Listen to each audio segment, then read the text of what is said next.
sebenarnya apa? Misi sebenarnya tetap Anda apa? Sesederhana. Izin saya tadi Minahasa. Ya. Ada apa? Halo? Halo? Ya Pak. Halo. Iya. Saya Teddy Minahasa Pak, yang ada masalah dengan Dodi. Iya ada apa? Itu suara Bapak ya? Maksudnya? Maksudnya biar Dodi biar satu kubu sama saya Pak, semua biaya saya handle. Ini Mas, saya ini punya penyakit jantung ya. Dari mulai kejadian, saya tuh udah nggak boleh nonton TV, nggak boleh dengar apa-apa. Sekarang ini yang nangani itu istrinya. Maksud saya gini Neng, biar paham. Siap. Kenapa kita harus, ini kan settingan, saya dapat informasi dari Kepala BIN. Memang ini udah diinjak lama, dibututin, padahal tujuan kita kan nggak gitu. Siap. Tujuan saya itu supaya Dodi bisa nangkap si Anita, lalu bisa saya usulkan ke Bukit Tinggi lagi, kan gitu. Iya, siap Pak. Nah nanti rencananya kita buang badannya ke Arif aja semua, biar Dodi juga aman. Siap. Ya, saya sendiri sudah mau dipecat juga, tidak apa-apa Neng. Tidak apa-apa, nanti Dodi bisa saya carikan pekerjaan lah, kerja sama saya juga bisa, ya toh. Siap Pak. Iya baik, sebelum kita nanti akan bertanya mengenai penyidikan, maksudnya penjebakan, mungkin kita akan lihat tadi Anda sudah saksikan bahwa ada ajakan untuk ikut gerbong saya deh gitu, nanti akan diamankan karena saya punya biaya, bahkan juga ngurusin Dodi ya seperti itu. Mungkin saya tanya dulu deh kepada Pak Ito. Pak Ito, kalau dari apa yang tadi disampaikan oleh saksi dari ayah Dodi, ini Pak Ito bisa memberikan kesimpulan apa Pak? Apakah semakin jelas lagi bahwa ya memang Teddy Minahasa lah di sini pelaku atau aktor utamanya? Karena kan sudah jelas-jelas ikut saya, nanti saya amankan. Ya publik menganggap seperti itu atau seperti apa Pak Ito melihatnya? Iya, tentunya kalau saya melihat kan dengan hubungan TM kepada ayah daripada Dodi, itu kan dalam kaitan dengan sesama anggota Polri ya, yang satu senior, yang satu junior. Kemudian juga ini terkait dengan kasus yang menimpa putranya dari ayahnya Dodi ya. Di sini kalau saya pribadi melihat bahwa mungkin ada sesuatu yang disampaikan pesan dari TM ya kepada ayahnya Dodi agar untuk masalah ini bisa selesai, barangkali ada sesuatu yang ingin dibuat satu ya mungkin kalau dikatakan satu cerita ya atau skenario ya. Tapi tentunya kita juga mesti melihat masalah ini tentunya secara keseluruhan ya.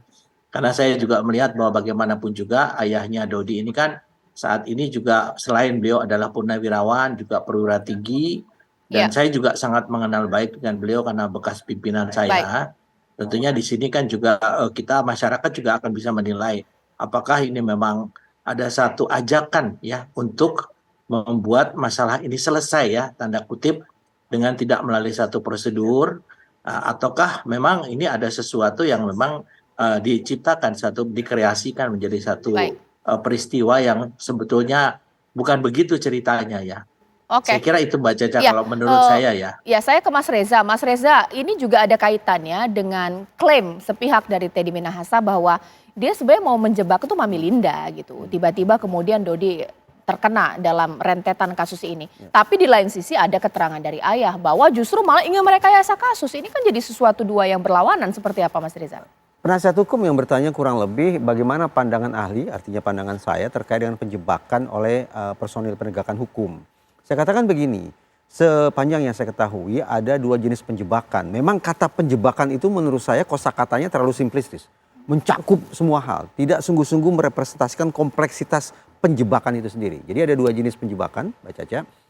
Yang pertama ini disebut istilah Inggrisnya adalah disposition inductive type. Yang kedua adalah chance providing type. Saya elaborasi. Apa perbedaan antara satu dan dua? Untuk penjebakan tipe 1, pada orang yang akan dijebak, dalam alam berpikirnya tidak ada criminal intent. Tidak ada niatan jahat dari orang yang mau dijebak itu. Sementara pada tipe yang kedua, pada orang yang akan dijebak, pada dasarnya sudah ada niat jahatnya. Pada dasarnya sudah ada riwayat kejahatan. Ya. Nah, yang saya ketahui dari sekian banyak referensi, untuk penjebakan tipe 2 itu legal.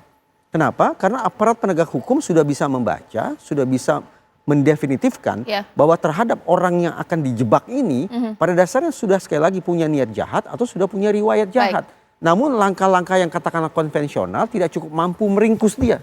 Akhirnya digunakanlah cara penjebakan. Oke, Pak Ito, kalau kesimpulan sementara subjektif dari Pak Ito, ini pribadi Pak Ito sendiri deh. Pak Ito percaya tidak sih bahwa Teddy Minahasa ini tidak bersalah, tapi dia mau menjebak Mami Linda? Seperti apa? Kalau saya melihat rekam jejak TM ini kan junior saya ya, dan memang selama ini dia juga cukup berprestasi dalam mengungkap kasus yang terkait dengan narkoba ya, mulai pada saat Kapolres Malang, kemudian juga waktu di Banten ya.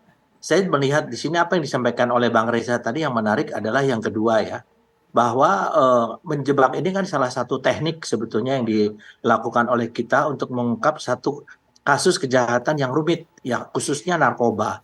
Nah, sehingga di sini juga ada upaya kita untuk bagaimana mengungkap keterlibatan orang-orang yang selama ini menjadi informan kita. Kan selama ini kita tahu bahwa si Linda itu kan menjadi informan, digunakan sebagai informan. Nah, saya juga tidak tahu nih secara pasti niat daripada Pak TM ini, karena ini sesuatu yang kurang lazim menurut saya ya, meskipun itu bisa dilakukan oleh seorang perwira yang berpangkat tinggi ya, biasanya dilakukan oleh pelaksana di lapangan. Tapi bisa juga kadang-kadang seorang pimpinan yang tinggi, termasuk saya dulu juga memimpin langsung operasi ini. Tapi kan sekarang kembali tadi kita kaitkan dengan substansi daripada kasus ini ya.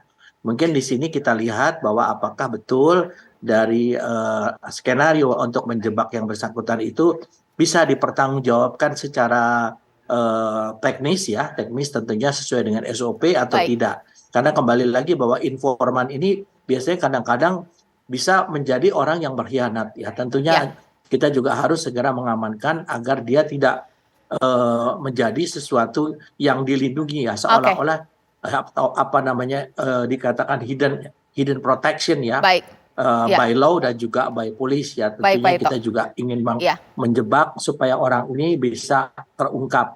Tapi saya juga melihat rangkaian daripada selama ini kejadian mulai daripada Laut Cina Selatan dan lain sebagainya. Nah, saya juga tentu ini yang paling tahu adalah Pak TM sendiri ya. Tapi kalau lihat kembali kasusnya ini secara khusus, tentunya ini juga mungkin banyak hal-hal yang perlu dipertanyakan dan banyak hal-hal yang keganjilan yang perlu diungkap dalam persidangan nanti, Mbak. Oke, sekarang saya ke Mas Adisto, Pak Ito, bahwa kalau publik yang tidak tahu tentang konteks hukum, pasti kalau bilang, oh sebenarnya saya ingin mengungkap yang lebih besar, saya ini sebenarnya mau menjebak, pikir oh ya udahlah nggak usah, ini kan mau menjebak lebih besar. Tapi kalau dalam hukum pidana, menjebak kasus narkoba ini posisi seperti apa? Apakah jangan-jangan ini juga tidak dibenarkan di pengadilan, di hukum pidana kita seperti apa, Mas Aristo? Jadi gini, memang di dalam undang-undang narkotika itu diperbolehkan ya, pasal 75, pasal 79 tentang undercover buying dan penyerahan dalam pengawasan itu dalam rangka penyidikan. Nah, tadi literatur yang disampaikan oleh Mas Reza ini kan literatur asing, ya. Sedangkan di dalam Indonesia ini sangat sedikit literatur yang menjelaskan batas-batas apa sih undercover buying dan controlled delivery. Nah, karena itu diskresi penegak hukum ini tuh sangat luas dalam konteks ini. Jadi makanya bisa aja itu dipakai sebagai alasan. Ya, apakah ini undercover buying atau control delivery, kan itu yang coba di-argue oleh pihak dari Teddy Minahasa. Tapi sekali lagi kita kembali kepada perkaranya. Tadi saya kan mengatakan, yang namanya pengadilan ini kan perlombaan meyakinkan hakimnya. Betul. Karena keyakinan hakim ini kan nomor satu nih, ini alat pada prakteknya ini alat bukti yang paling tinggi derajatnya. Walaupun tidak ada derajat ya dalam alat bukti. Nah, jaksa sudah punya cerita ya bahwa ini mah bukan undercover buying, itu kan cuman alasannya aja. Karena ketangkap, karena nggak masuk akal. Kan begitu kira-kira dakwaan jaksa kan. Nah di sisi lain penasihat hukum kan, oh enggak. Argumentasinya tuh saya lihat sporadis. Yang pertama argumentasi terhadap formalitas. Yang kedua argumentasi tentang tadi undercover buying dan control delivery. Nah inilah kalau kita lihat posisinya sekarang, saya setuju dengan Pak Ito. Memang praktek seperti itu mungkin dilakukan tapi kurang lazim. Ya, artinya ini menjadi beban berat nih sebenarnya untuk pihak Teddy Minahasa untuk mengcounter argumen dari jaksa. Ini kan sebenarnya perang argumen kan. Gampangnya argumen mana sih yang paling masuk akal? Literatur sih bisa dipinjem lah, bisa cocok logi. Oke, sesaat lagi nanti kita akan hadirkan pemirsa ini pernyataan dari Mami Linda atau Linda yang mengatakan istri siri dari Teddy Minahasa. Bahkan dia sempat terungkap memberikan fakta atau juga pernyataan dari dia sempat ke Taiwan bahkan 3 kali untuk lihat pabrik sabu. Sebenarnya kita tahu untuk mengungkap kasus narkoba ini sulit, bahkan mungkin ada upaya trik-trik tertentu. Tapi kok semakin dibuka kasus ini gelap sekali, hitam sekali pemirsa. Sesaat lagi di Apa Kabar Indonesia Malam.